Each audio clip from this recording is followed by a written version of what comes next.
ये कहानी मेरे दोस्त असलम की है। असलम निहायत ही नेक, शरीफ और पुरजोर जवानी के आलम में था।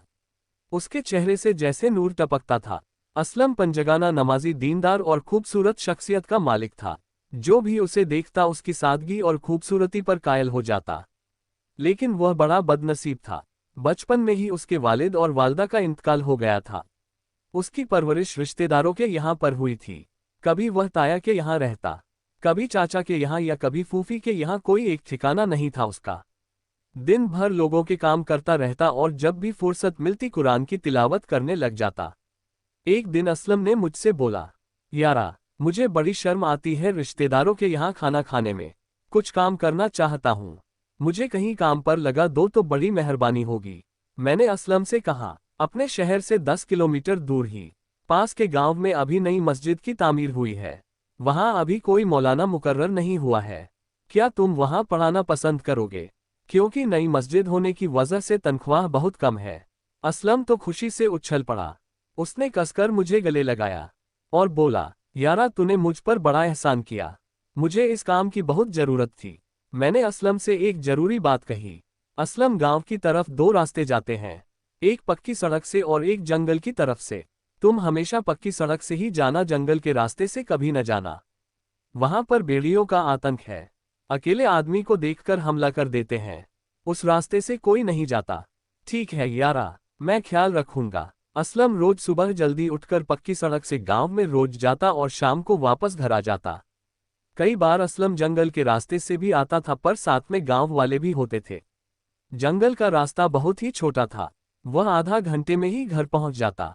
सड़क वाले रास्ते से उसे 2 घंटे लगते थे घर पहुंचने में। ऐसे ही दिन बीते गए। कई बार जंगल के रास्ते से आया और गया। एक दिन ईद मिलादुन्नबी का जलसा था। असलम को जल्दी से मदरसे पहुंचना था। मस्जिद को सजाना था, जलसे की तैयारी करनी थी। उसने सोचा, कौन पक्की सड़क से जाए, 2 घंटे लग जाएंगे, मैं तो आज जंगल के रास्ते से ही चला जाता हूँ, जल्दी पहुंच जाऊंगा, काम भी बहुत है। असलम ने जंगल का रास्ता पकड़ लिया। वह कुछ दूर ही गया होगा कि उसे किसी की रोने की आवाज आने लगी, जैसे कोई खातून रो रही हो। उसने चारों तरफ देखा, कोई नजर न आया। वह तेज तेज कदमों से आगे बढ़ने लगा। उसे फिर से किसी खातून के रोने की आवाज आई। असलम ने देखा, टीले पर एक खातून रो रही है। असलम उस खातून के पास गया और पूछा, आपको क्या तकलीफ है और आप इस बियाबान जंगल में क्या कर रही है? यहाँ पर भेड़ियों का खतरा है। तभी खातून ज़ारो कतार से रोने लगी। खातून, आप अपनी तकलीफ बताएं, मैं आपकी क्या मदद कर सकता हूँ? तभी वह खातून चुप हो गई और बोलने लगी, एक हादसे में मेरे वालिदैन खत्म हो गए, अब इस दुनिया में मेरा कोई नहीं है। अल्लाह पर भरोसा रखो खातून, यूं मायूस नहीं होते। चलो मेरे साथ गांव में, गांव वाले बहुत अच्छे हैं, तुम्हारी जरूर मदद करेंगे। गांव में पहुंचकर असलम ने काम वालों को सब कुछ बता दिया। तभी खातून ने गांव वालों से कहा, मुझे इन्हीं मौलाना साहब से निकाह करना है। असलम ने मना कर दिया, मुझे माफ करना खातून, मैं इतना नहीं कमाता कि 2 लोगों का पेट भर सकूं। आप इसकी फिक्र ना करें, मैं गरीबी में पली बड़ी हूँ, मुझे कम पैसों में घर चलाने की आदत है। गांव वालों के समझाने पर असलम निकाह के लिए तैयार हो गया और गांव वालों की मौजूदगी में दोनों का निकाह हो गया। असलम ने गांव में ही एक घर किराए से लिया और अपनी बीवी शाजिया के साथ रहने लगा। देखते ही देखते कब 5 साल बीत गए पता ही नहीं चला। शाजिया बहुत ही कम पैसों में बहुत ही उम्दा खाना बनाती थी और दोनों बच्चों की बहुत अच्छी तरीके से परवरिश कर रही थी।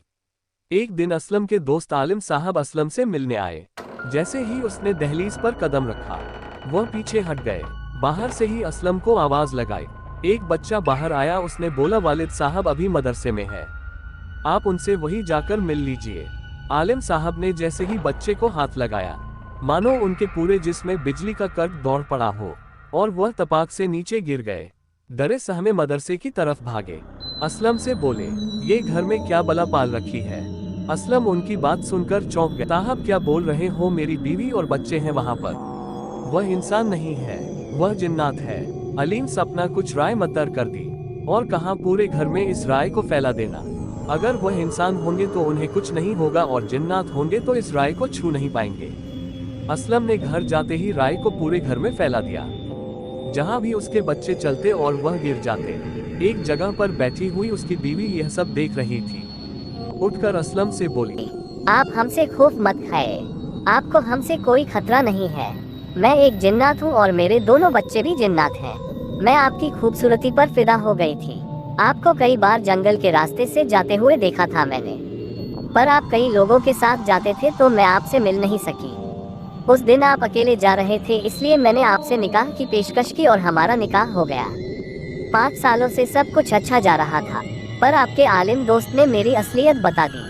अब मैं यहाँ नहीं रहूंगी, वरना आप हमसे डरते रहेंगे। मैं और मेरे बच्चे ये घर छोड़कर जा रहे हैं। तभी एक आंधी सी आए और तीनों हवा में जैसे गायब हो गए। अब असलम अकेला रह गया था। उसका 5 सालों से बसा बसाया घर चुटकी में खत्म हो गया था। असलम फिर से गरीबी और मुफलिसी में जीने लगा था। घंटों बैठकर अपने बच्चों और बीवी को याद करता। इन 5 सालों में कभी उसने आम औरतों की तरह शिकायत नहीं की। इतने कम पैसों में इतना लजीज खाना बनाती थी, सभी से मोहब्बत से पेश आती थी। कितनी नेक खातून थी।